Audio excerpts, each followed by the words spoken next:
Hello and welcome to another discussion of the Unholy Consult. This is the 7th book in the second Apocalypse series. And of course, now that I don't really have to remember the numbers, I started remembering them accurately. This is also the last book in the Aspect Emperor series. We read this book approximately 100 pages every week. So next week will be the last discussion for this book. We do plan to do a separate discussion for the appendices and the atrocity tales. I think there are 3 of them. We have to decide whether to do one discussion for that or split them into multiple. But next week, we'll see us do the end of the Unholy Consult. With me, of course, and I forgot to do the usual spiel about if you would like to join us for the final discussion, consider checking out the Page Chewing forum. That's where we do all the planning. Steve, could you start us off with introductions? Sure. I'll make it quick. This is my second time reading this book, and I love these last few chapters. They're so much fun. I just want to mention that we did plan to read up to read through 15, but we did read it through 16. So if you listened last week and you were reading along, be sure to finish chapter 16 before listening to this episode, because we are going to discuss chapter 16. We are at the beginning of 17. So, yeah. Dan, take it away. Quick introduction to Dan. I've read it many times, and curious to know what the new people think about, especially these last discussions. And I am Carl, and sorry, my audio quality is going to be a little worse. I moved for a temporary job recently, and I forgot my mic. I literally laid it out to pack the day before I left, but alas. And I'm a first-time reader, and I'm excited to be back discussing this thing. Nice.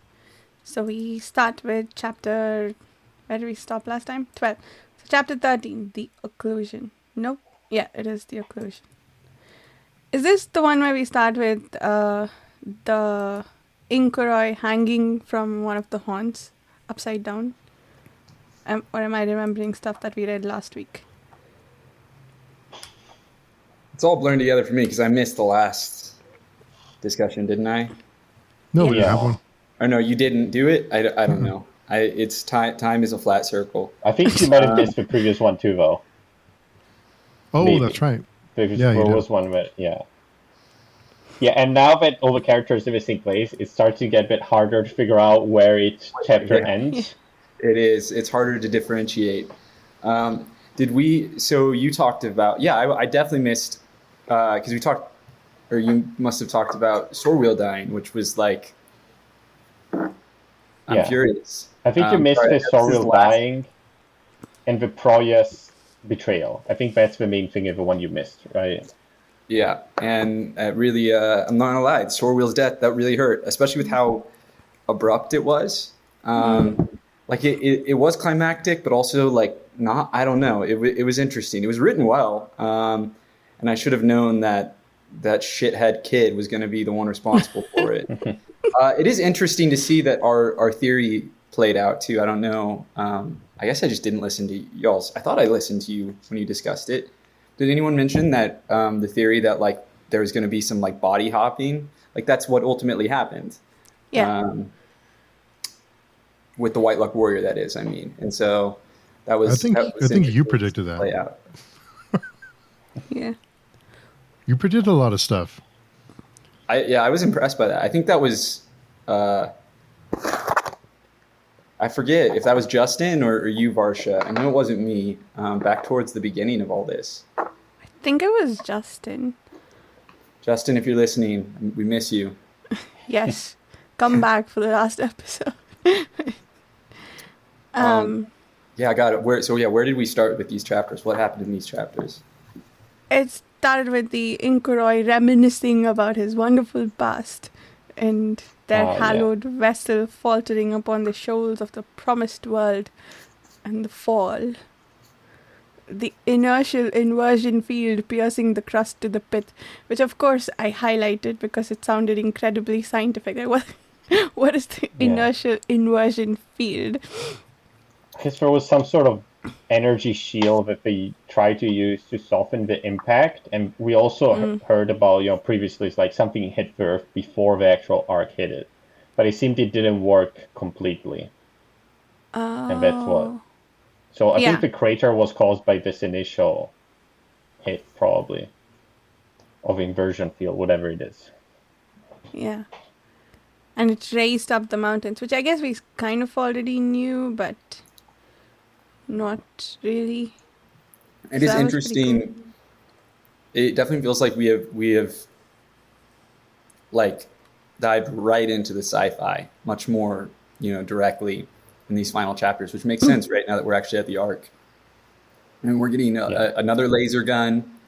We're getting, yes. All sorts of weird technological shit going on inside Golgotha, and I don't even know what's happening half the time. It's just all dark and sci-fi and it's giving me very, Alien vibes. I'm very much feeling like we got a xenomorph on the ship. Except, this skipping ahead a bit, but one of our xenomorphs really got taken out like a punk ass bitch. Like Kellis mopped the floor with, I forget, was it orang? Yeah, I think so. I think so, yeah. Yeah, I was actually shocked about how anticlimactic that was. Like it wasn't even a competition. He just he cleaned him up. Yeah, we don't even know exactly. Like it's confusing a bit how he did it. Like the battle is a bit. There's something to do with, I don't know. It seemed like portals and dimensions and some sort of, I don't know, some sort of fields that he was creating. Some, I don't know, maybe like a pocket dimension or something. I don't know. It looked something like that. But it's crazy to think that they were this fragile this entire time. Like I really thought he would have put up a bigger fight, and we've been like building up, the two remaining Inchoroi all this time, and it's like Kellis just like he just like cleans up, which just makes me wonder like, what can they pose to like threaten him then? I mean, I guess you could say the same thing with Kellis. Is like if you theoretically if you knock Kellis out, he's still just a man, right? So you could slit his throat while he sleeps or something. But yeah, it was. I certainly didn't expect it to be just over that fast. Kudos to Kellis though for also just like annihilating a shitload of Sronk and like being the most powerful person this universe has like ever seen. Yeah. I do like the POV of Melawebby on his hip though, and just we see the severed head just like it's flopping awesome on his hip. See the ceiling. We just kind of see he doesn't really see everything, so he doesn't really see what happens exactly to Orang. He just says he hears him and he's gone, but we don't know exactly what happens to him. So it does give it a little bit of mystery there, but it is. I love that the description of Orang and the tar or the black liquid in his skin and his severed wings and that whole section is great. I think Baker's style is pretty good for describing, the point of view of the head that's just, just dangling around and like very disorientating, right? And the way he describes things is just like showing glimpses of things. To me, it feels like I'm from that point of view, right? Like something spinning or going around. I'm like, my head is a bit confused. Yeah, it's disorienting. It's like hard to follow what's kind of going on in the moment to moment. You kind of, it's more like you're kind of like getting glimpses. You have to like kind of piece together the picture of what's really happening. And he definitely leans towards being, keeping the reader at arm's length sometimes in terms of like being able to follow it, clarity. Like he really wants the reader to lean in and like read very closely and try to piece together. And sometimes it feels frustrating to me because it's like, well, we're in a POV right now that like theoretically should know better. Like, when we're with the Kamian and he's like doing magic-y stuff and like it's unclear what's going on, it's kind of like, okay, well, I guess. But when you're literally just a head, flopping around, it's like, yeah, this shit's pretty crazy. I imagine he has no idea, what up is down, down is up. It's all just wild. Yeah. And I love that he always says, like, he's always insulting Licaro. He's like, fuck Licaro. He's not as brave as I am. It's all his fault. If he was here, he would be so afraid. It's kind of a meme in the, Second Apocalypse series. It's like, curse Licaro. Is Licaro the king who sent him here? He's an advisor, which is like the rival of Milowebby in the court. But he's like literally unrelated to any of this, but he's just so salty towards him for... Just fucking hates this guy. Yes. We've never met him, right? No. Who is this guy getting all this random hate? I don't know. It's kind of funny. Yeah. These books are like, they're not like laugh out loud funny a lot of the time, but there is like a consistent kind of sense of humor, like a kind of often pretty wry, dry, dark sense of humor. Camion has some really great lines in that regard. Nayar, oh my God, Nayar just like tears it up sometimes. And I feel like no one really talks about that. Like, yeah, the series isn't like The First Law where like the comedy is like integral to it, but like it still has a sense of humor, with as bleak as it gets, it still has moments of levity. Yeah. I mean, Kellos taking the wings from Orang and then just putting it through a portal, and then you hear, I think it's just, you hear something splattering down as a bit. Kind of funny in a bad way. I guess a lot of the Akamian Mimara conversations have a bit of wit in them too. Yeah. And they are verbally sparring. Yeah, there's definitely some wry back and forth. I mean, that's true going back to Esmenet, right? There definitely is some banter, that they exchange. I will say I've loved getting to see the three of them together, and it was so cathartic. The reunion actually went over better than I expected it to. I really thought Bakker was going to lean into the drama, and like it is addressed. Esmenet has a kind of like, what the fuck did you do moment? And then she's like, actually, things are too real right now, and I love you too, so we can't make a big deal out of this, which I thought was like, in terms of subverting my expectation, that was actually a very like optimistic, compassionate, way of doing it that I didn't necessarily expect from this series, that like they're kind of just all there together, like in it for each other. And it's, there's a lot of heart there. And again, like a relatively optimistic, kind maybe is the better word, reaction there. That certainly is not what I expected after how Akamian and Esmenet, their reunion went in the first trilogy.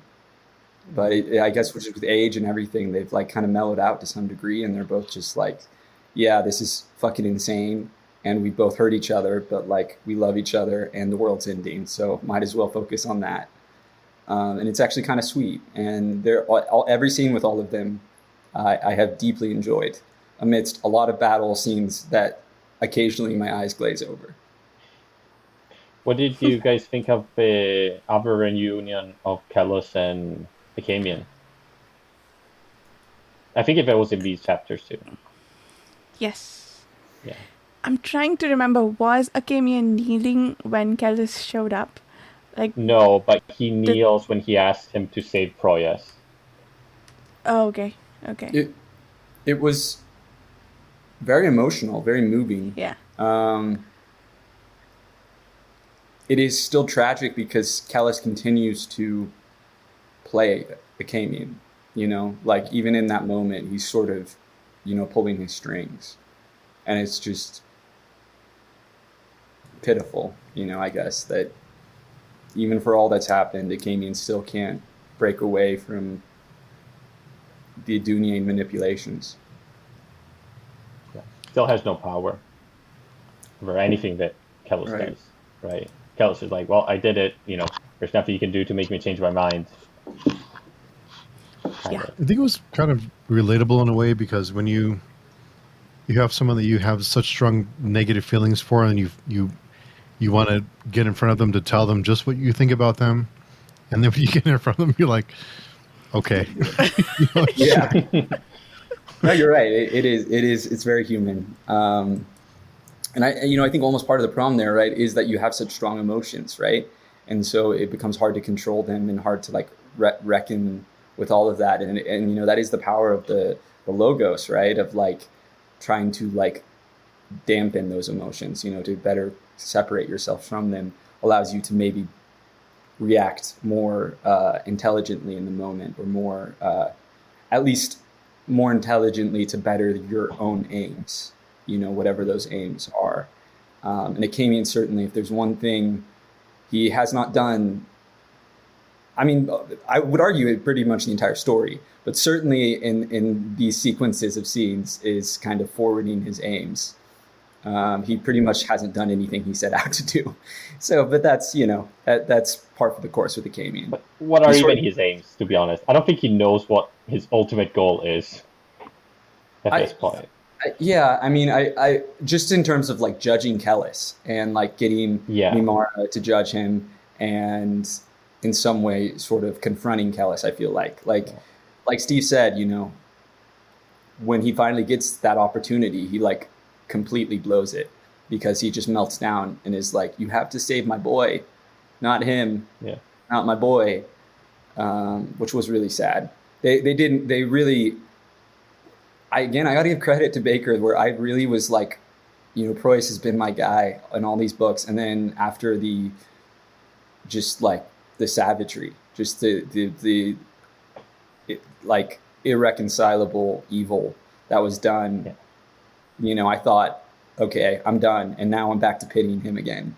And it's just, it's good. It's really powerful writing.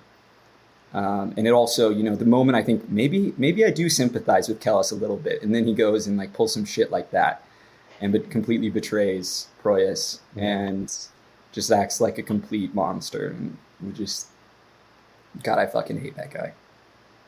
Everything does seem to be going according to his plan. He seems to be like, everything he does seems to be like I already knew this was going to happen.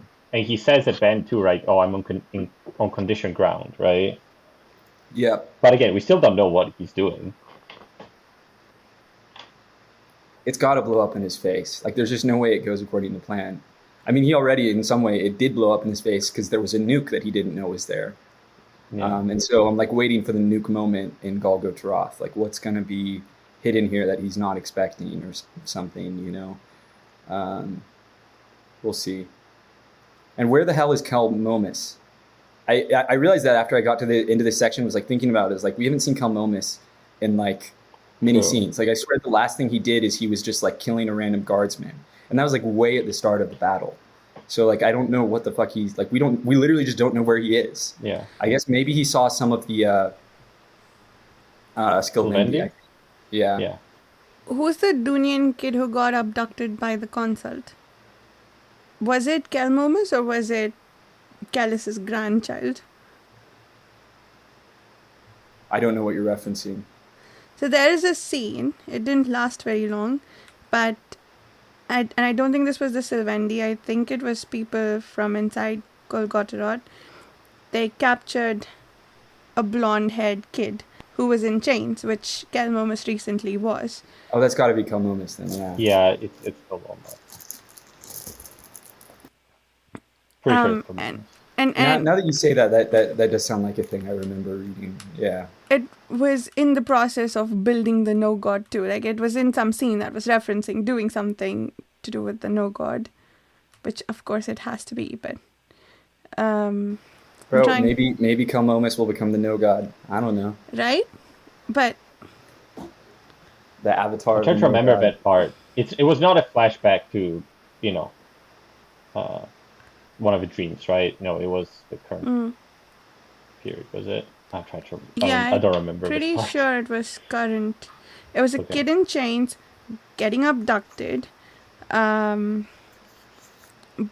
I'm pretty sure, not the Sylvendi, but the other guys. There was something else too, like around that point, I think it was too.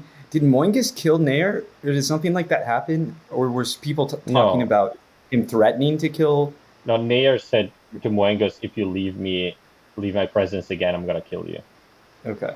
I think he said something like that. Because he goes to to Proyas and Right. kills him, right? Yes. Yeah. I guess it's merciful. Mm. I mean, yeah. At a certain point, I think that it probably was a mercy. I mean, yeah, I guess. I don't know that he was. I got to give credit to Kellis. He really somehow tied like the perfect knot where like he ruined this man's body but kept him alive. I mean, credit to Proyas too that his body didn't just like give up. Like he really was hanging in there. I want what he's having. Yeah. Like holy shit. Did he end up dying? I don't remember what happened with Proyas. Yeah, Moingus killed him. Moingus killed? Yeah, pretty definitively he's dead. I think because the Oh. Slavendi were burning everything, and he was just, "I'll just kill you." And so let he you just heal." lashed him down. Yeah, Okay. he was like, I don't want you to burn alive. So this is my mercy to you. Oh, Yeah, it was like Okay. a mercy thing. Yeah. Yeah. okay. That makes sense. Poor Proyas, man. He really did Poor have guy. just. I mean, I say that, but he has committed like a lot of horrible atrocities. So I guess he's got what was coming to him. I was surprised we didn't get like a more hellish end for him, like more explicit. Did he get yanked by a demon? Did we see that, or was that I don't someone think else? it's mentioned. I think they mention hell, right? When he dies. Kellis says that you're going to hell, right? I think when he dies, there's a mention of. Maybe. I'll try and find it. Okay, speaking of demons, we got all these demons. Okay, number one, could not follow any of their passages. That was really difficult to understand what was going on. That is the sort of thing where it's like maybe on my like fifth time reading through, I'm going to be able to follow that. Yeah. That said, what I did follow was the one demon breaking free, and that was really cool. And like killing his master. I think that's what I was thinking of. Is like he like killed his master and like dragged him to hell or something. I love that part of the beginning when they're all pouring out of it like dimension in the sky and then going inside. That was pretty cool. Yeah, But that was a bit awesome. hard to follow. Yes. I remember the first time I read it, I thought it was the bad guys summoning the demons because obviously they're bad guys, right? But no, it's the good guys, and it's so apparently it's the guy we're following, the blind. What's it called? The slaver. Eokus, right? Eokus, right? Which is the guy that Akamian blinded in the first series.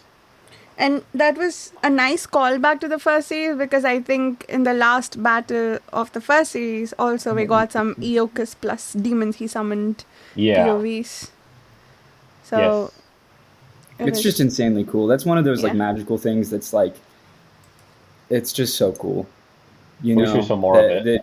So many demons to fight with. Like that's just awesome. And they did justice to it. It was cool. I wish I could follow what was going on better, but other than most of what I got was they were just wrecking shit, and then one of them got free and killed. Basically, I think it's implied that because it's a topo, it's like the biggest topos in whole of Erwa, like the distance between the outside and reality is so thin that like he loses control pretty much. Like there's something to do with desire and objectivity or something like that. And like the goals that they use in the real world to keep them under control don't work anymore because it's so thin. And then he somehow reaches through himself to grab Eokus and then he explodes in, I don't know, 1,000 souls or something. Something like that. Can you explain what the vile angel thing was? That it just kept getting repeated? Like, was that describing the demon? Yeah, just the title of the demon. Of Steve, you remember the name. What's his name? Kaliol, I think. Reaper of Heroes. Dan and I actually talked about that last week before we started recording. I think before Varsha got there. I won't spoil anything. But it was... I didn't quite pick... I was confused about that too. So it is not something that is... if you missed it on the first read, don't worry. You're not alone. Okay. Because the vile angel, I was like, is that just referring to itself? Is he speaking to the aliens? Is he calling, because they're sort of fallen, I could see them being portrayed as fallen angels in a sense. Is he talking about you know, I don't know. I really wasn't sure what the vile angel thing was about. That honestly, more than anything, that was the most confusing aspect of those passages to me. I just had no idea what the hell that was referring to. Mhm. Yeah, but No, it pun refers to intended. himself, the demon, I guess.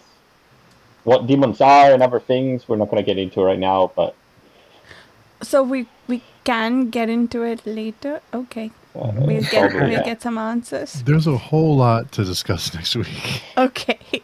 A whole Good lot. thing we've cleared our evenings. I found the passage with Kelmomas being taken. It could be the Sylvandi actually, because what happened is that someone wearing Espenet's face comes to take him, and now I remember. and he says, "I can be whatever you want me to be." So Okay. it could very well be I the thought it was Sylvandi for all I know. Serwa. That's what I thought it was. Now I remember. Oh yeah. So Yeah. okay, he has a moment where he thinks it's the Empress, but then he says, well, it could be, he says you're not my mother. It could either be because he recognizes her as Consult, or because she's not actually wearing her face. I think Like this kid, I think it's implied it's Dunyan power, sort of, that he sees, but it's not right? a real human, right? Yeah. So like I think so. He's either so broken right now that regardless, I think he should know that this woman is a Consult. So he's either so broken that he's falling for, he's like, I will take mother in any form and I will be whatever I want, whatever you need me to be. Yeah. Or, yeah. But also speaking of Kelmomas, what did you guys think of, I wanted to pick your brain on this, Carl. Like, do you still think there's some other voice, or is it, what's the other kid's name? Samarmis. And also, what do you all generally think of the fact that they can, that was chilling. Like I don't even need it to be any other voice right now. This is that they keep swapping in and out. That's what Kellis tells him. That was interesting, and that seemed to be the most definitive statement about it yet, because it's coming from Kellis. So maybe it is. A part of me still wonders though that like it seems so like we're led to everyone is saying this so much, and we've been told that from the beginning, that I mean maybe it is just that straightforward and the reveal is exactly how it plays out. But some part of me still feels like there's some sort of like godly bullshit going on here, and that Kellis wouldn't necessarily be aware of it, you know? Like he could easily, like we know the divine magic works on him, right? He did not see through Sorwheel, and so I think it's equally possible that he misinterprets what's going on with Kelmomas. But that took me aback, and it is a creepy description, right, of them like just switching between each other. It just doesn't feel right, you know. Like I just feel like they don't actually share one soul. Like that just doesn't feel right with everything that we've seen and how they speak. It's like just doesn't feel right. But maybe it is, and maybe I have worked myself up into knots over something that is actually as straightforward as it seems. And it does seem I'll get the last 100 pages to see, because clearly Kelmomas still has a role to play. Yeah. Maybe. Why do you think he could see Sorvir through the mask, but Kellis couldn't? Divine interference, definitely. Or no God interference, right? I mean, that would almost make sense, right? If it's like something to do with the no God, and that's why the gods themselves are blind to him. So yeah, maybe it's some sort of, maybe it's like Kelmomas is what frees the no God, and so because of that, if he's like the key to unlocking the no God, that makes him a blind spot in a sense. I don't know. A lot of this stuff is really paradoxical, so we'll have to get to see how it all plays out before I have a better sense of all that. But it does seem that Kells did not know that, Sorwheel was an agent. Definitely. Unless he's really good at act. Well, he is good at act, but unless we're really being misled. Yeah, It but never what happened.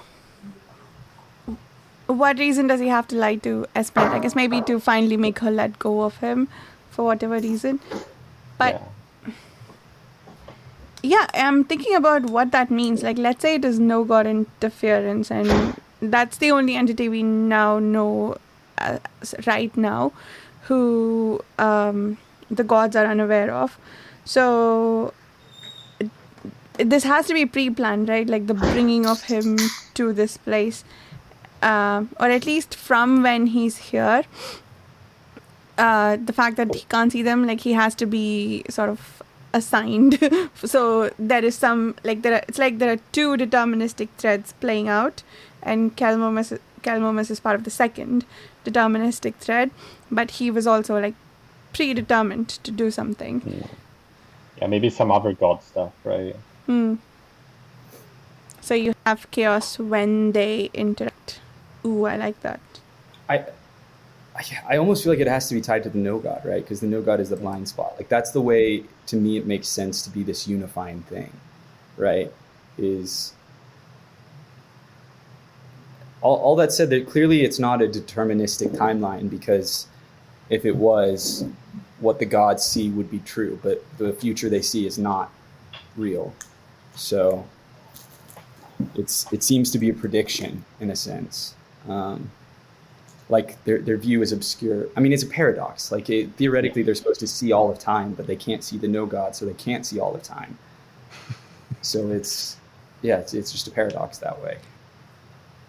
So, for the new readers, do you think it's possible that what Orang told Kellis, that death and damnation can be cheated, is that true? I mean, isn't that what they've been trying to do all this time with the closing of the outside and whatnot? I guess we don't know if it's really gonna work though. Right? That's a good question. You know, like, is it actually, can you break the like laws of the universe? You know, the fundamental metaphysics. I don't know. I mean, I'm not like it. There would be something kind of. But why do they think they can? You know, like what. We don't have any idea of like where they get their knowledge from. You know, what is this? Like, to me, that it implies some level of interaction with the outside. But then, you know, what was it that they saw, or what did they interpret from the outside? You know, that led them to believe that they could cut off the world. I'm trying to remember what do we know about the Inchoroi and the Ark and all the stuff that they did before. I'm trying to remember what we already know and what we don't. They wiped worlds clean down to 166,000, but it still didn't do it. But it did, yeah, it didn't work in the other ones. Yeah. No. Okay. So that why to do they me think it's gonna work here? It doesn't work. Yeah, I don't know why this would be any different. Well, this world also, we know that they did not succeed in culling it down to 144,000. Either because they have been immensely unsuccessful in the battles, or like there's something up with the state of Yerva and whatever dimensions it is part of. I honestly just, you know, now that I'm thinking about this, I think they're just wrong. Like, I think they're delusional. You know, they're kind of doing that classic definition of an insanity, is they just keep trying the same thing over and over again. But it is not yielded. It has not yielded their result. Like, we don't know how many times they've wiped out worlds. Like the OG Dragon makes it sound like they wiped out a lot of worlds. And given that, you know, I'm not convinced that Earth is anything special, or whatever the name of this version of Earth is. You know, at least in this regard. Like, I could fully see them accomplishing their goal yet again, summoning the no god yet. I mean, I guess the no god, they didn't have the no god before. So maybe that is something different. But because my understanding is they discovered the no god on this planet. On all other, don't really know. On all other planets, they've been the ones doing the wiping out. On this planet, they got practically wiped out. Right. And I wonder if it's this. Yeah. I wonder if the same ship has been going place to place, and they came more or less intact on this world, or if it was a bunch of different arc ships. Well, that's an interesting question. If there's more out there, I mean, we have to wonder too, right? Is like, did they crash land, or did they mean to just create that devastation when they landed? You know, like, did they want to be the meteor that killed the dinosaurs, or was that an accident? They say something like that the landing was not completely as we planned. I think it's kind of implied the way they say it. Like, they kind of crashed. Yeah. They 'Cause the crashed, arc but they is did damaged mean now, to right? wreak devastation, though. Yeah, that's right. Yeah. They can't just like fly out. But they did mean to devastate the planet because Yes. they did something to bring the mountains up to soften their landing, but it wasn't sufficient. It's interesting that they don't, at any point, or maybe they have tried. I don't know. Maybe this is Kellis's plan. Try to like take over the Hells. Like, if you're just damned, like if you're fucked, like, can you fight back? You know, like, is there a way of like, you know, or are you so impotent? You know, can you, before you die, could you theoretically, if you can access the outside, if you can reach the Hells, could you take them over? You know, pull a sort of reverse Lucifer. Maybe. And on the subject of hells, also Golgotha apparently is now like some of the other places we've seen, in that hell is actively infiltrating it because so much evil has happened there. Which, given the aims of the Inchoroi, which I don't know if cutting off from the outside is different from I don't want to go to hell, but if they are the same thing, how ironic is it that whatever they are doing is causing hell to breach here? Absolutely. Or is that how this planet is special, in that hell can actively breach into places, but other planets aren't like that? I guess it's hard to say, right? Because we don't really know much about the other planets that they accessed, right? We don't even know if it's the same dimension or the same universe, technically. Presumably, their 166,000 calculation is tied to beings with souls. So presumably, those other planets did have beings with souls. Because I can't imagine it's just like any animal, for example, right? Because clearly in this universe, animals don't have souls. Yeah. 166,000 rocks. Also, because you could just go to an empty planet and be like, well, yeah, there's less than 144. Yeah. I'm done. Or 144, excuse me. Yeah. Or 4,000, Uninhabited. yeah. There must be something more. Numbers. Yes. Right, like it sounds scientific. Like, obviously, on a literal like meta level, we know where Bakker got this number, right? Like, we looked this up. It's from the Bible, Book of Revelations, right? But like, within the story's logic, like within the world, there's like, it sounds like that is scientific in some regard, right? Like, tied to the techne, that they have like calculated this is what it takes to make this happen, to break reality in this way. But that said, it doesn't necessarily seem like they're right, because they keep failing. I guess we'll see, or maybe we won't. You know, who knows exactly what this ends with. I mean, this is kind of our last chance. These two know. It would be kind of darkly humorous if they end up finishing the job, but all the Inchoroi are dead before it happens, so they all end up in hell anyway. Like, I mean, they kind of are. Back, everyone. There's only one left, you know? Maybe there's one left. Maybe. Yeah, is the other guy dead? And I didn't keep track of their names, so was this the guy who was also in that nuclear explosion scene? We don't know. Or were they two different ones? Did we get the name of the guy who was in the nuclear explosion scene? Audacious. Okay, I'm pretty sure it was Audacious. Audacious was the one who I really hope killed. that we get more from them. They've been built up so much over the course of the series, and like, if they just like go out with a whimper, that would be a real bummer. Like, we like, going back to the original trilogy, they've been really hyped up, and I just, you know, I want them to like actually do something, but we'll see.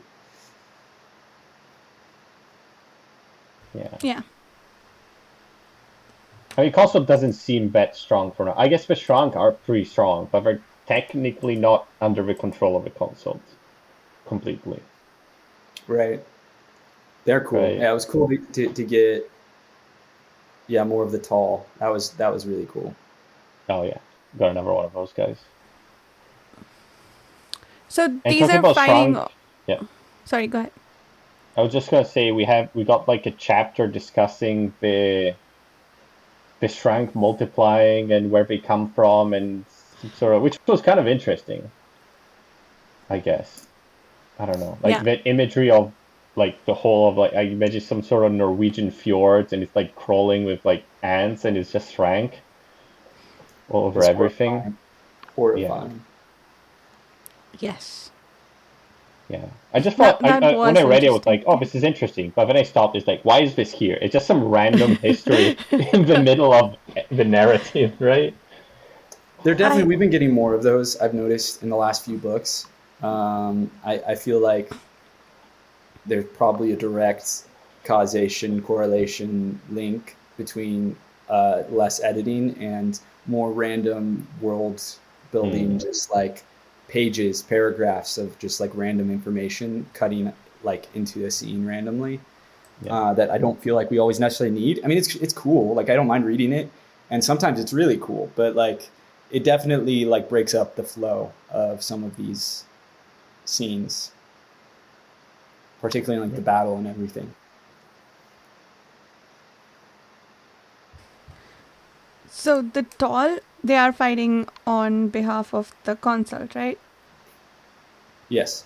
At least one. I've been wondering. Yes. We never revisit. Yeah, the one that we saw. Sorry, we never revisited Ishtarabin, or like what the follow up was from the king coming in and lecturing everyone there, or the guy who I guess is now going to take over.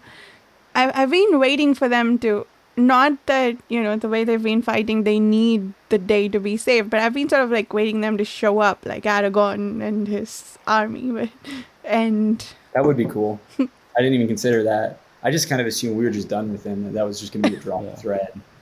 But that would be great. Some of the non-men that showed up there were from Sterbint. They went from, they were allied with the council, because the guy with the skin cape was fair, right? Yeah. With the face skin cape. Wait, the guy with the skin cape was in Ishtarabin? Yeah, he was in Ishtarabin, right? And then he shows up here, doesn't he?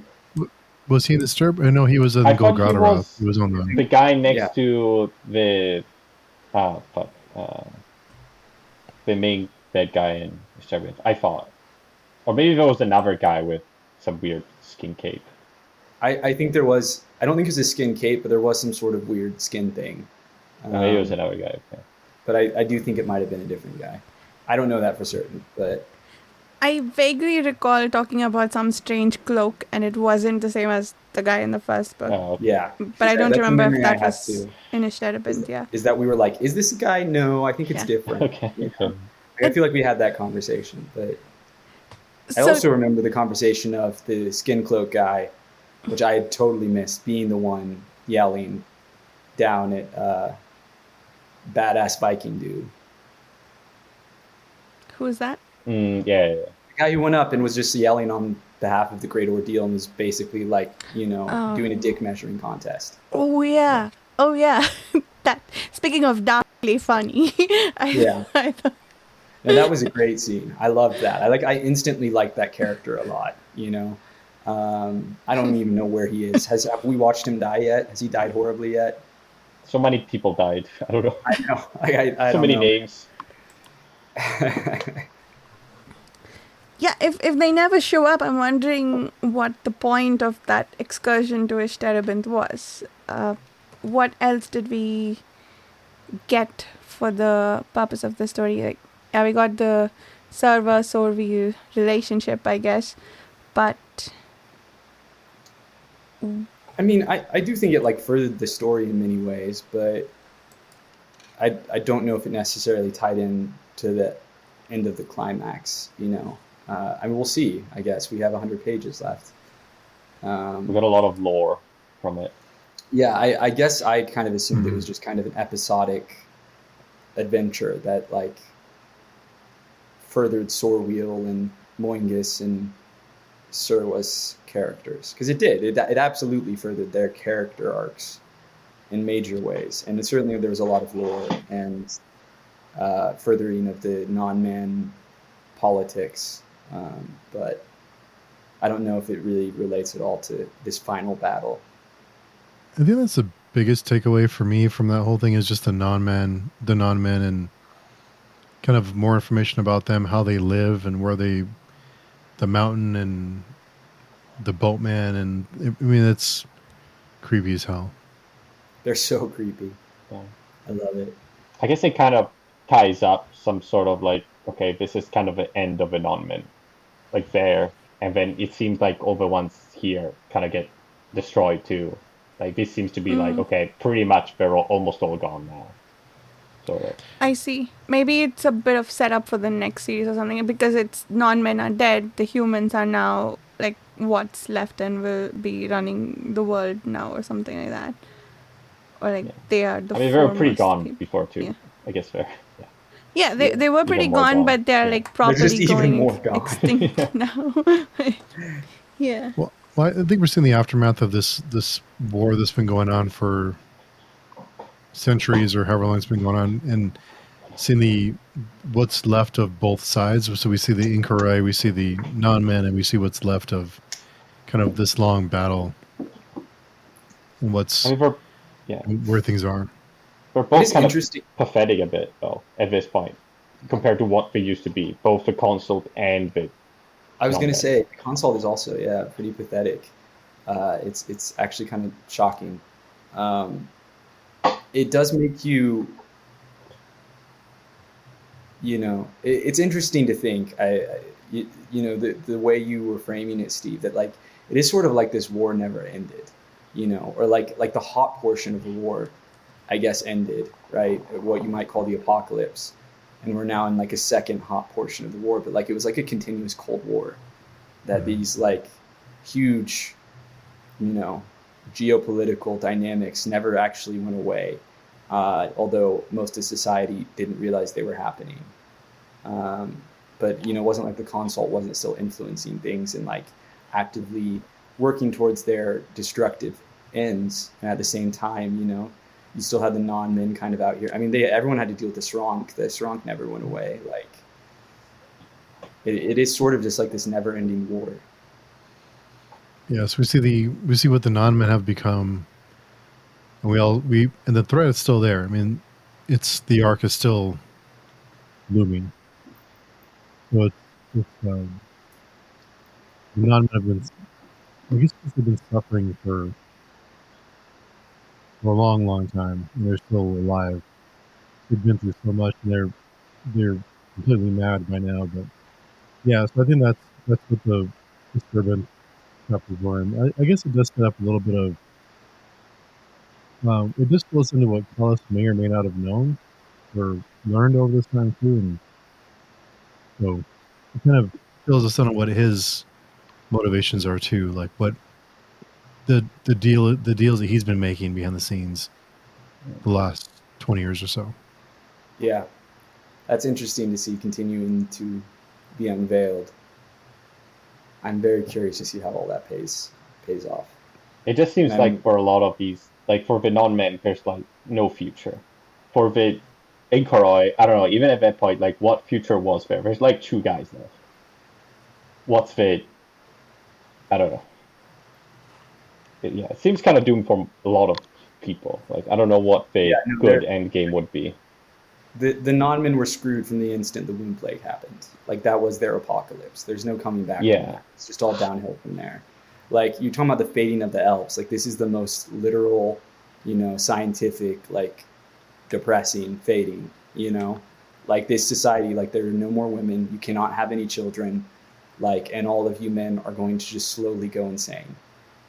That's fucking depressing, Like, that is a true fading of a species. And they're so proud the way they function. They won't even just like kill themselves. Like, that's just not a thing they do. They just like linger. It's wild. Yeah. Well, that's a better option. I don't know if it's about proud or not, but it's about avoiding the gods. Yeah, the concern is you don't want to go to hell, right? You got to somehow aim your death cannon to the to the void. I still don't understand how that works exactly. You just like slip through the cracks. I almost feel like the only way to do that is to just be so unmemorable. You're just such a small part that like even the gods don't pay attention to you. But that's also sort of Yahweh's thing. She is the god of the lower, the abused, the forgotten. Who knows? Yeah, I guess it wouldn't be abused. It's like you want to be just like middle management, like just like quiet, like unnoticed, just like doing your job, like not particularly good, not particularly bad. You don't ever kill anyone. You don't get attacked. You don't get raped. You don't rape. You don't steal. You don't get stolen from. You're just like kind of there. Probably don't have any close relationships. You're just not really memorable. And then somehow you end up in the void. Maybe. Speaking of the Lord of the Rings kind of parallels, did anyone pick up some Sam and Frodo vibes from Mimara and Acamian in the last couple chapters? It kind of felt like that she was dragging him along towards the end, and also the intrinsic gate reminded me a lot of the Black Gate in the end of the journey. Yeah, I agree. I definitely got some of those vibes. Them like clutching to each other and like pulling each other along, absolutely. And they're sort of caught in between, all the big battles and shit going on. And I mean, it makes me wonder, like, if they're kind of the, have this Sam and Frodo dynamic, like what is going to be their Mount Doom, I'm kind of seems like Kellis is in Mount Doom right now, so I don't know. The judging eye is like the ring or something. Right. Yeah, can Mimara cast it away? Is that even? Yeah. I don't know. What is happening with Mimara too? Because there's like something like, oh, she's looking from above at them, like as the god and other, right? There's some weird shit going on. Yeah, she's fully gone full Messiah complex too. She starts thinking of Acamian as my first disciple. Like I'm not gonna lie, that made me really uncomfortable. Like I kind of got like goose prickles on my arms reading that. I was like, this is weird, Mimara. Like this is the same shit that Kellis does, but you genuinely. I mean, I guess he also genuinely believes he's the savior. It's like the difference is, I guess she has this like magic power that proves she has like special sight, some truly divine sight, but. Still, I was like, that's not a good sign. Yeah. And then she's also giving birth at the same time, but also she got a bunch of query, and they're walking through it, followed by Strunk and Sylvendi. Like, what is going to go on with her? Like, it doesn't seem like the optimal situation. And we have not one, to put it lightly, and we have not one but two babies coming. Yeah. Supposedly. And something was like when she's giving birth. At this point, you introduce twins like that, and with how like fuck this is, like 100%. They are. I bet one of them is like stillborn and one of them is alive. Like that's my bet at this point. I feel increasingly confident. That just seems like the move here. Or they're gonna come out staring at each other like fucking Kelmomas and Samarmis. Yeah, I think Esmond also says something like, "Oh, something is wrong." When she's giving birth, like it's not normal, right? Yeah, something is wrong. And I know we've talked. Oh, sorry. Go ahead, Carl. Well, I was just gonna say. So if Esmenet is like Mary Magdalene and Mimara is sort of like the not Virgin Mary, what does that make Acamian? I don't know. What sort of biblical role is he filling? Joseph. No, really. Joseph. Is he Joseph? I don't think he fills that. He would be more like John the Baptist, maybe. I don't know. Yeah, maybe John the Baptist. Maybe there's no one-to-one parallel. I would definitely like. I feel like there may be some interesting. Like, I wonder if anyone's ever like actually like. Almost in like a scholarly way, like gone through the New Testament and, these books and kind of like tried to like pull the connections, and address them and, thematically what their purpose might be. Because I know they're there. I mean, we're touching on a few here, but like, we've talked about the 144,000, but like there's these books are full of them, and I'm sure there's a lot of subtle stuff that we miss. Fair enough.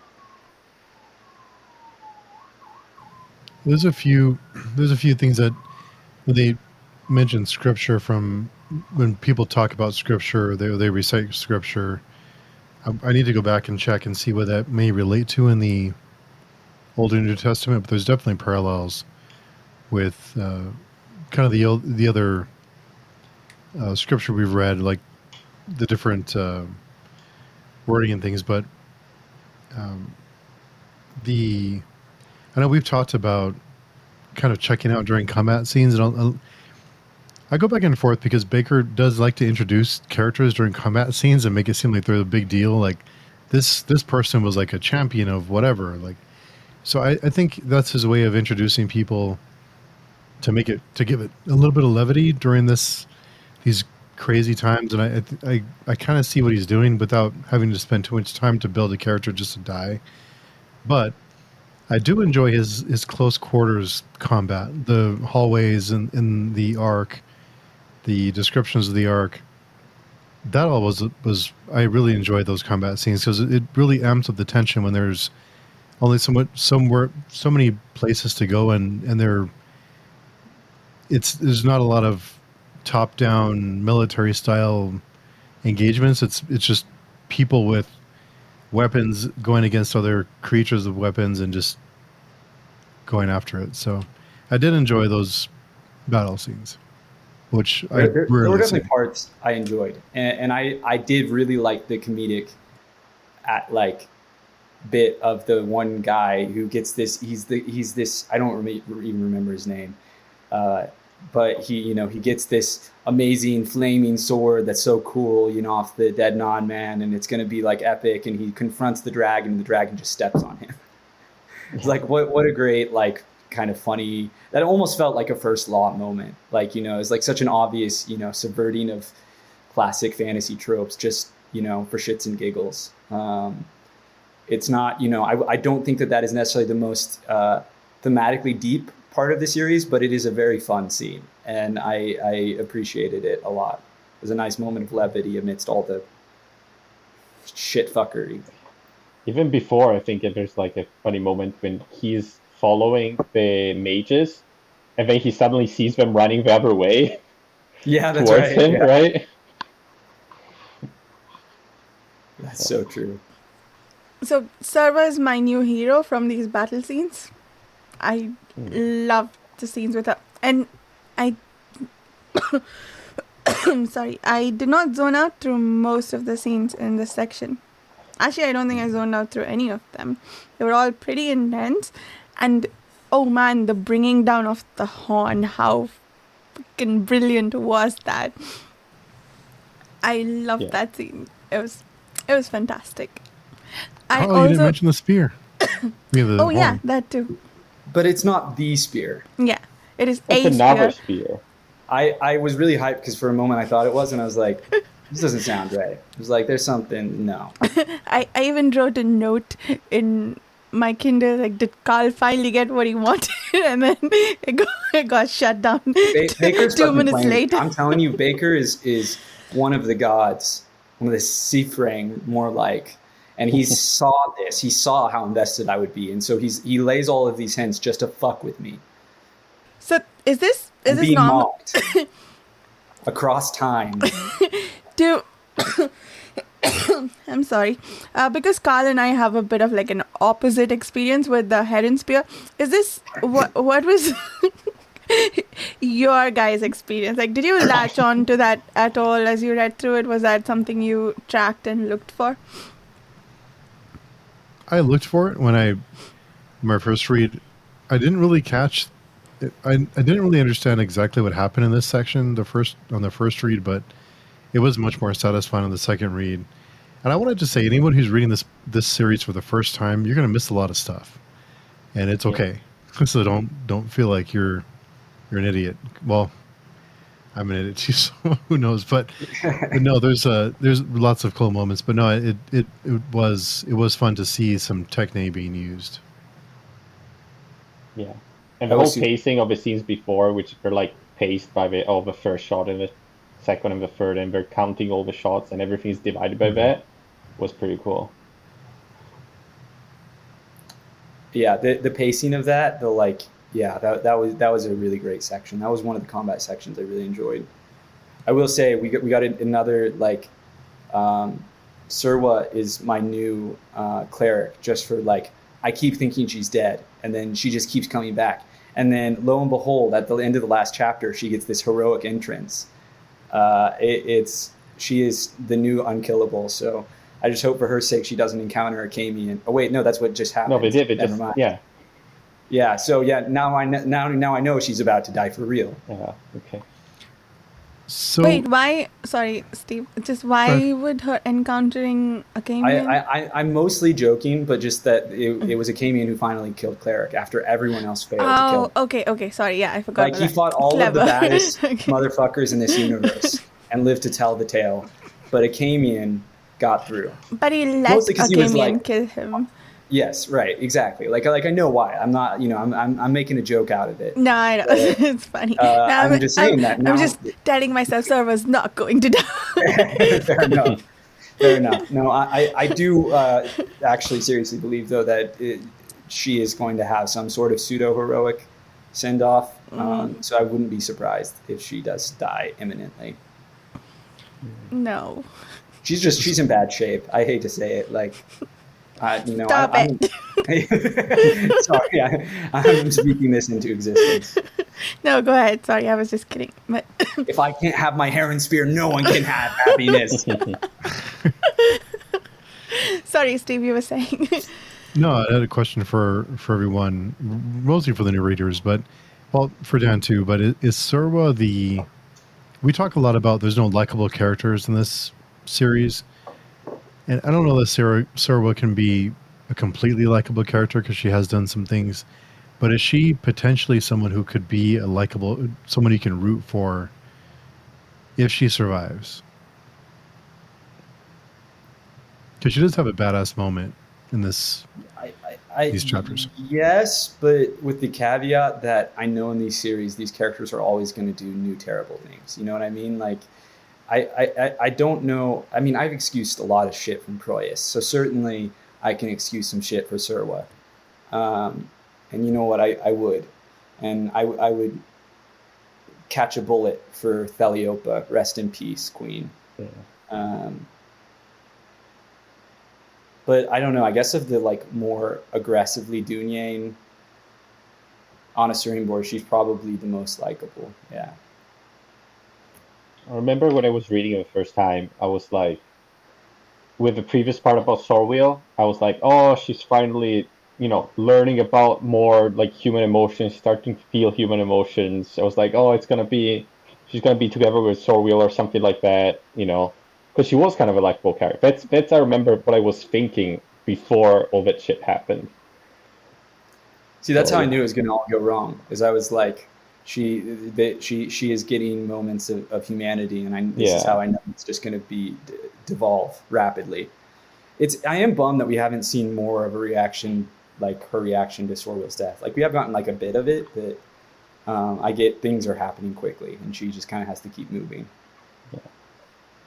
I don't know. It seems like it hit her pretty hard at the moment, but at this point, she's like, well, she has to move on. I need to, yeah. And we did get like the whole discussion with Kelmomas about her motivations and how she views things, right? Which was quite interesting. Yeah, that was a cool scene. What do you think, Varsha, will happen with the Skilvendi here? I really can't wrap my head around how Nayar and all of the Skilvendi are going to fit into this. Like, I just feel like, just on a logical level, like, Nayar is going after Kellis, but he's so far away from Kellis, so I can't imagine, like, how is he actually going to reach him in time? Like, unless the consult, like, Techne yoink him into the heart of Golgoth. He's, what, a few He, wait, Akamian and Mimara got there from wherever the Sylvendi were, so they aren't too far. In fact, they're right there because of the scene with the consult kidnapping Kelmomas, right? I mean, they got teleported a bit of a distance by Serwa or something, right? Did I don't they? know.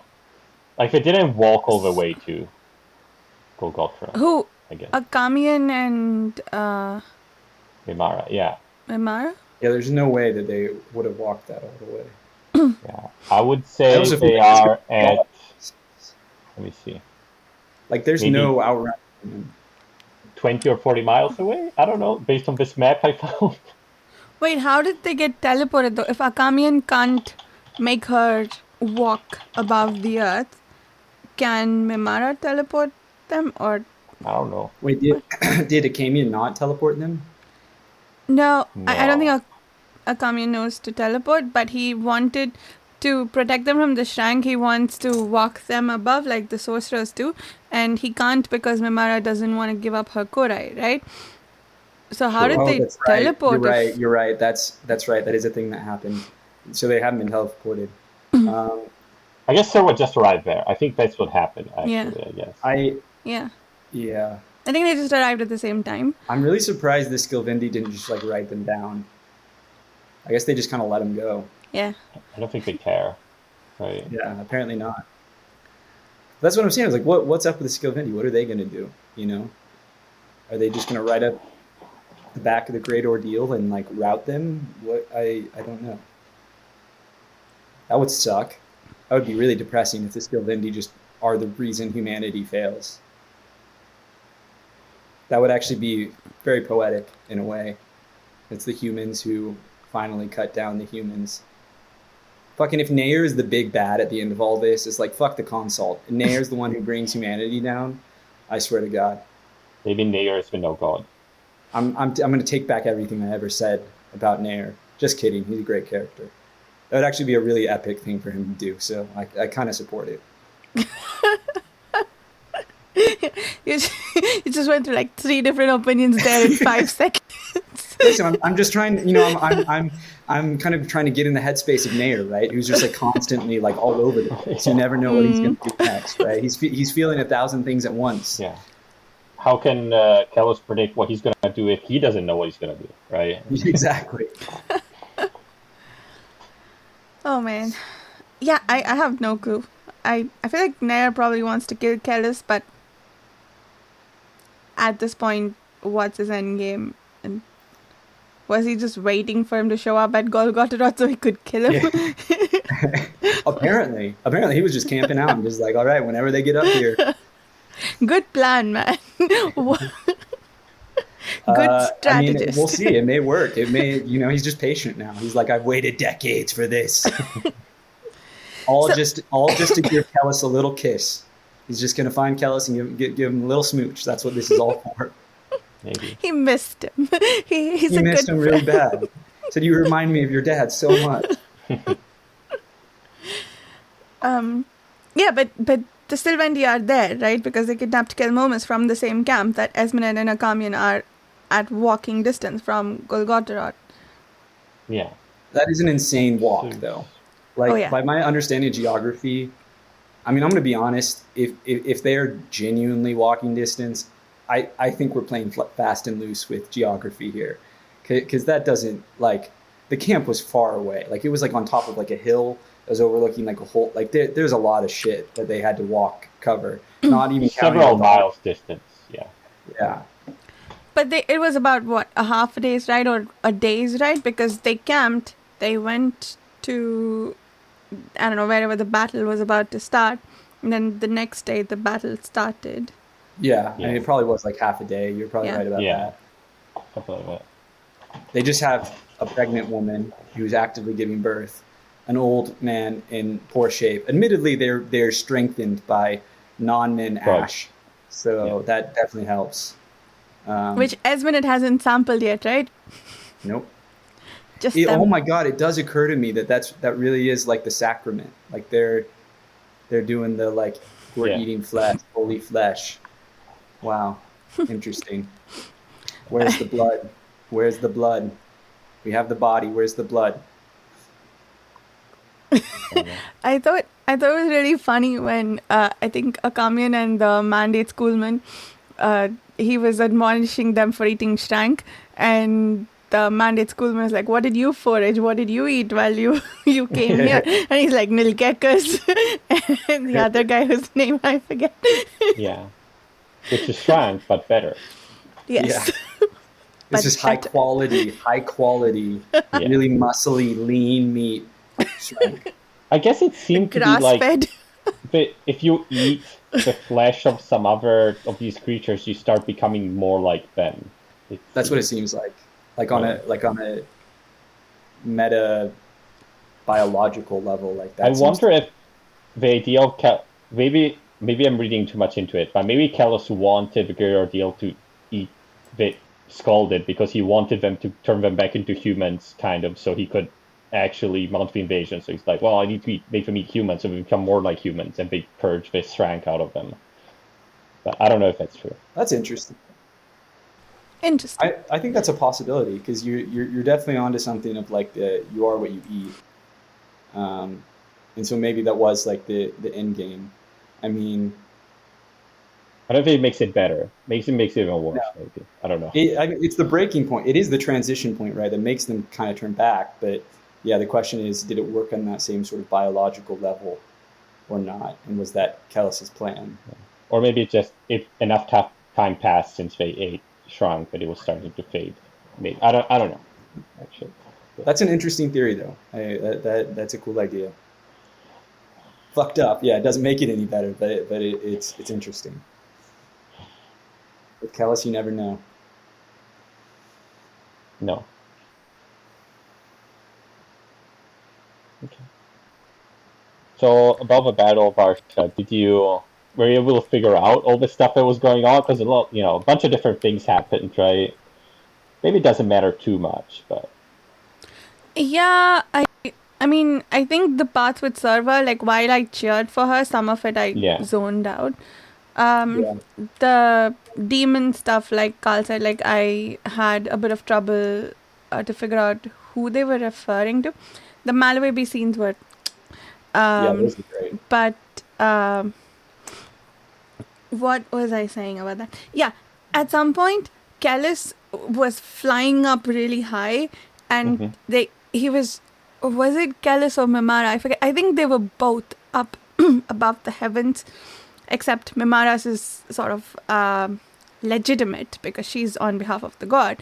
And like I think we got a bit of a direct parallel there between those two, right?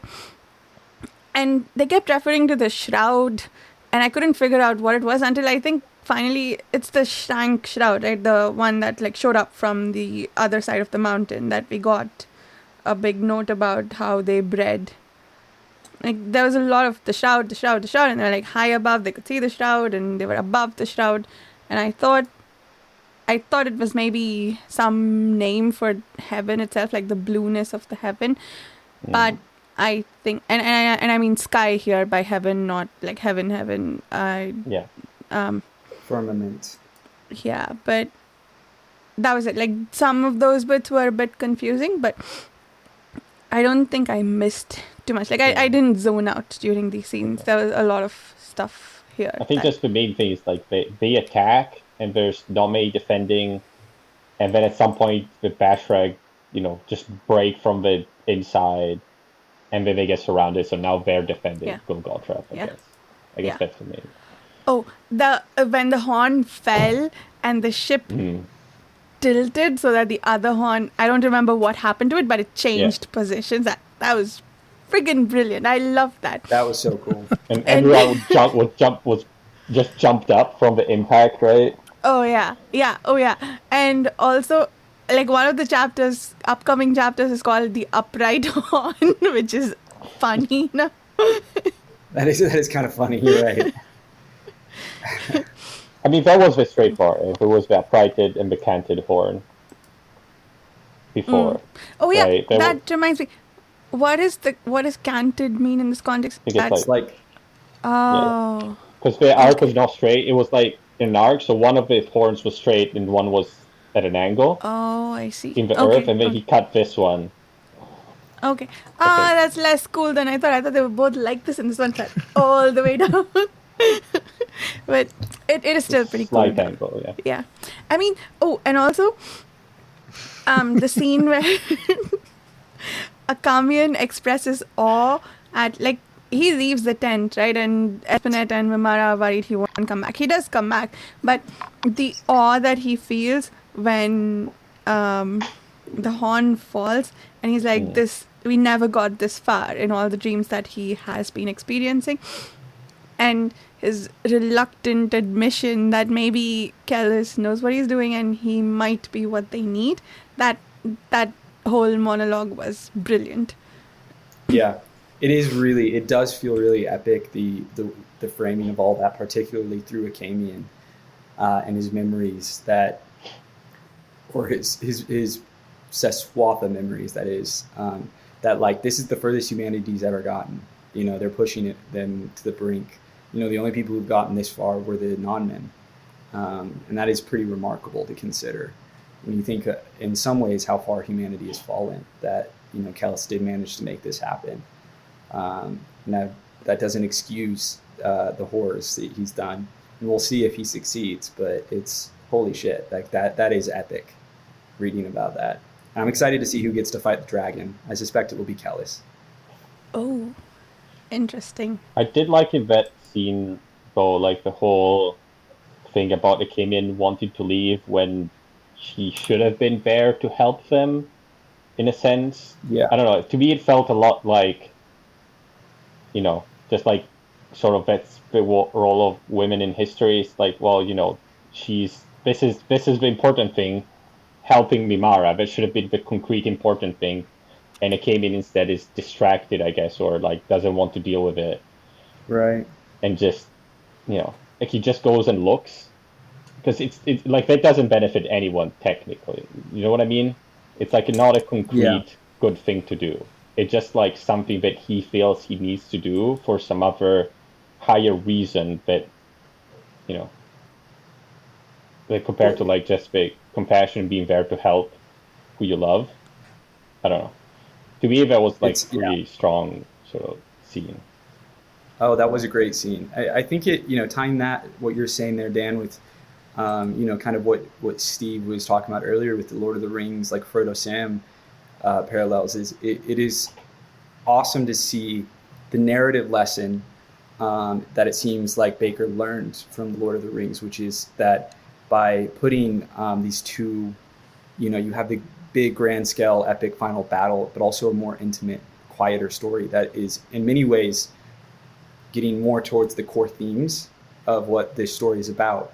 You know, it really adds to the weight of everything going along, and it's like it is that perfect juxtaposition that just makes it all feel so dynamic and compelling. You know, it's so much more interesting than if you just had all big action all the time, that there is this intimacy within this climax. I just think it's definitely something that I am heavily taking note of, you know, as a writer, that like that power, that duality is extremely powerful. It worked for Tolkien and it's working for Bakker big time. I have a question for the new readers. Another question. What is the Golden Room?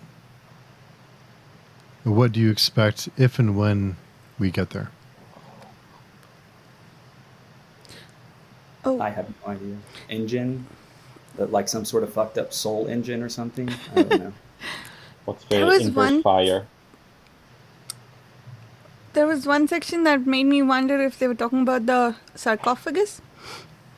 But I don't think that's the Golden Room, though. I don't know what it was, but there was a section of, like, there was a scene inside the Ark that mentioned some structure. Is that what you're talking about? I'm just trying to think, like, do we have any, other than the horns, like specific ties to like gold with the consult or gold in the story, like thematically, other than like the coffers being kind of this like false gold, like. I think in the dreams of Akamian, when we see now Coyote POV, they might be going through it, maybe, possibly. Well, it does mention the Golden Room being the inner sanctum of the Unholy Consult. Yeah. So what would we lies find in- there? Well, If we I get do there. think we've yet to see creepy multiple head guy, so I think he's going to make an appearance. I could not remember his name to save my life, but the human who has become a Hydra, basically. Yeah. The first Okay. consult? Yeah, the Yeah. Mangekka guy who we saw in one of the dreams, torturing Now Coyote. And who, as far as we know, is alive. I feel like it came in explicitly that at some point. Who's like sort of the Judas Iscariot figure, right? So I definitely think we'll see a confrontation there. Sorry, rewinding a bit to my theory of Kellis fighting the dragon. Kellis still has the spear, right? Because it would be very St. George and the Dragon for Kellis to kill a dragon with a spear. He threw it away. I think did he throw it just dropped it down. Oh, Right? there goes that. All of my spear theories get thrown away. I think he was out of juice. The battery didn't have anything left, I think. I'm batting 0 with these spears. But where do you think Kellis got hold of that spear? Well, he didn't have it first. It was a top, Yeah. and like one of the non-men had it or something. Or maybe Elrond or something. Yeah, someone was using it. Someone had Oh, it. he took it from someone? I thought he he took it. produced it. Yeah, from non-men. someone. No, Oh, man. he took it. Okay. I had all these theories about how he got it, and maybe he teleported to Golgotha before, or some other planet where they left a version of the heron spear. No, because remember, it's what shot Serwa Yeah. and left her all burnt and like messed up. Oh, no. Okay. You didn't catch that? Nope. Yeah, she Well, looks terrible. she got heavy. I don't know what degree burns, but not good. Oh, I remember that she got injured. I didn't remember how. Yeah. Okay. She got shot with a laser. Okay. I'm excited. I Not might great. actually finish the rest of the book tonight. Tonight? And- Oh, wow. It's a lot to read. Okay, so it's not really a good comparison, but I read the last 80-ish pages last night of the Dark Matter. The Dark Matter? Was it? It's just Dark Matter, sorry. Because I couldn't stop. But the font size is much bigger and it's much more immensely readable, so maybe not. We'll see. I may read this all tomorrow night. We'll see. But tonight, I'm going to need to go to bed, get ready for work.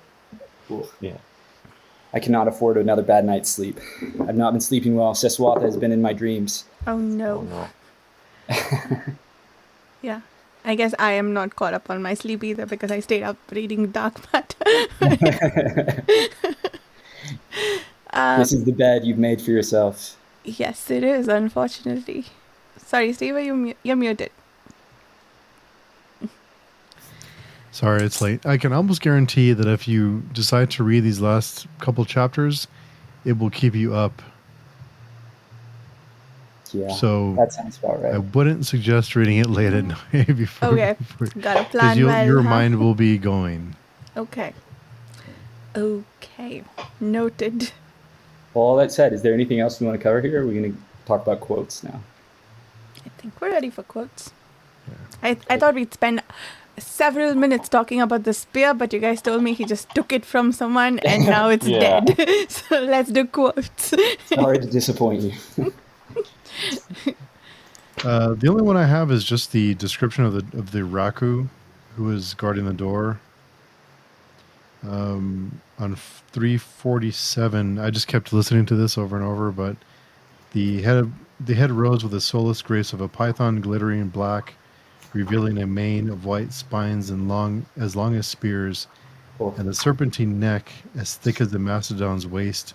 It towered the height of the masthead, then hanged with the swiftness of a twitch, yanked its head back on a feline hiss. Incinerating fire engulfed the head of the bridge, consumed the witless young cast noble. And a lot of the references of a furnace and the teeth, it's all, I just love the descriptions of the dragons. Oh yeah, that's really cool every time. I have a Malawabi quote, sort of. There was violence to his translocations. Malawabi could tell as much by the flurry of light and shadow, and yet experience insisted that he had not moved at all, that the very world had been torn down and reassembled around him, plank by plank, in the twinkling of an eye. I love it. Another a passage that really stood out to me. For once, I'm not bringing an epigraph. So I thought there were some interesting epigraphs, but this passage, how we open chapter 12, I thought was particularly wonderful. All nations differ in their prosperity. The zenith of every people is a thing distinct, the product of custom, belief, and expression, imperious to the degree it contradicts those of its neighbors. It is ruin that divests them of luxury, ruin that strips away the florid dividends of power and ingenuity. Suffering, be it war or famine or pestilence, grinds nations into a common meal. The lamentations of the one are the wails of the other. I think it's a very fascinating way of looking at history and at civilizations. That they all have different strengths, but they're ruin, right? The end, the fall of them is the same. And I think that there is maybe some truth to that, right? That different civilizations accomplish different great things, but when you're falling, when you lose everything, it often looks so similar. Mm-hmm. Yeah, that's pretty cool. I like that. I have one. This is about Mimara in labor. Agony seized the beloved voice, held it high upon a screech, then smashed it into hacking shards. Mm-hmm. Yeah, I think there was another phrase in there about Mimara that she looked like a spider inside some web that was very creepy. That's evocative. Yeah, because saying like her I don't know, her pregnant belly looked like the abdomen of a spider, sort of. Interesting. Yeah. Oh yeah, it's the next line. Oh, okay, yeah. Yeah. Or like a couple of lines later. She lay naked and gleaming, a soiled sheet across her mountainous abdomen. Her shadow writhed as she writes, drawn long across the chamber like a spider. Like the shadow, I guess, was the spider.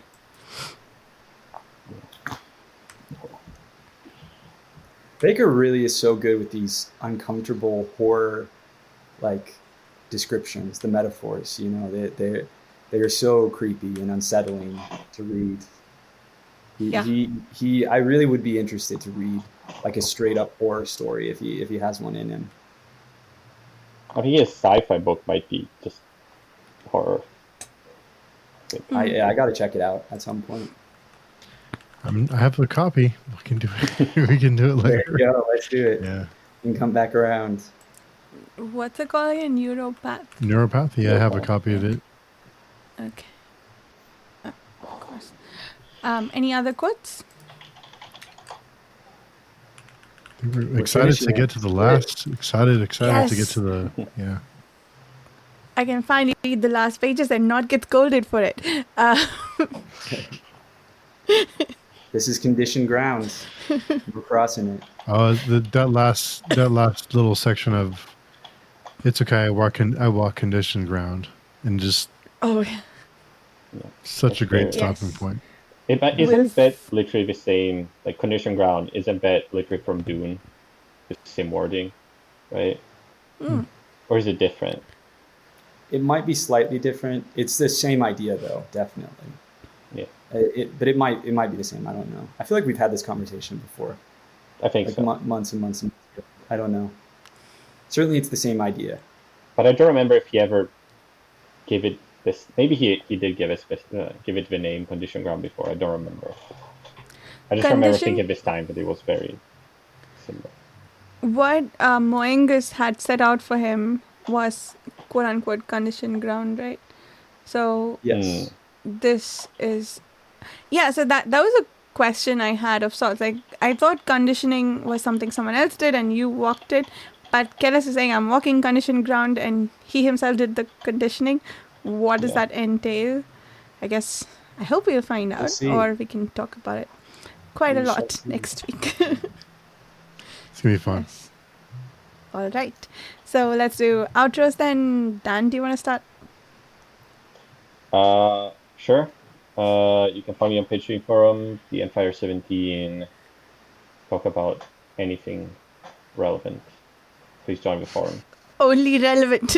Don't you Yeah, dare don't talk reach out about to irrelevant shit. I don't care. I don't care. Carl. I am Carl D. Albert. You can find me at Carl D. Albert on social media or on Page Chewing, the forum, which is a quieter, healthier place overall than most social media. And you can find my book, Truth of Crowns, online. If you look up Truth of Crowns, you'll find it. Yeah, so I'll go because Varsh is coughing. But yeah, join our forums. Come and say hello. Join us for our last episode. We record on Tuesday nights. We're going to also talk the appendices and the short stories. I forget the name.